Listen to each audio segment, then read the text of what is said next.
ഇനി കഴിഞ്ഞ വർഷത്തിന്റെ ജന്മദിനത്തിന്റെ രീതിയാണോ ഈ വർഷം? അല്ല. എന്നാ കഴിഞ്ഞ വർഷമുള്ള ഓസ്കാർ തന്നെയല്ലേ ഈ വർഷമുള്ളത്? ആണ്. കഴിഞ്ഞ വർഷം സ്കെച്ച സുബൈനല്ലേ ഈ വർഷം കൂടിയുണ്ടോ? എന്തെങ്കിലും വ്യത്യാസം വന്നിട്ടുണ്ടോ?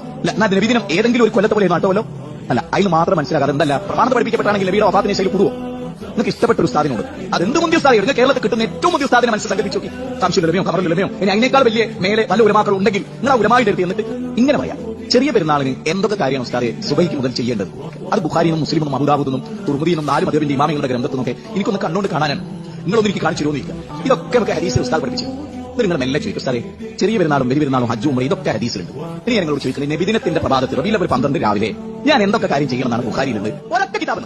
നബിദിനത്തിൽ റസൂലും സഹാബത്തും ചെയ്തേ ഒരു 2 കാര്യം: കുളിക്കണം, പുതുവസ്ത്രം ധരിക്കണം, ഇന്ന ദിക്ർ ചെല്ലണം, ഇന്ന കാര്യം ചെയ്യണം, ഇന്ന വഴിക്ക് പോകണം, ഇന്ന വഴിക്ക് വരണം എന്നൊക്കെ നബി സല്ലല്ലാഹു അലൈഹി വസല്ലം പഠിപ്പിച്ച് 4 മദ്ഹബിന്റെ ഇമാമിങ്ങളുടെ ഗ്രന്ഥത്തും ഏതെങ്കിലും ഒരു ഗ്രന്ഥത്തിൽ ഉദ്ധരിക്കാൻ പറഞ്ഞാൽ ഉസ്താദ് ചോദിക്കുന്ന ഒരു ചോദ്യം, എനിക്ക് അറിഞ്ഞൂടെ നമുക്ക് 3 നൂറ്റാണ്ടിന് ശേഷം ഉണ്ടായ ഒരു സംഗതി ബുഖാരിയിൽ ഉണ്ടാവോ, മുസ്ലിമിൽ ഉണ്ടാവോ, ഹദീസിൽ ഉണ്ടാവോ? അപ്പൊ നിങ്ങൾ ഇതൊക്കെ മനക്കി വെച്ചിട്ട് ഇതിലുള്ളത് മതി ഞങ്ങൾക്ക് ദീന്.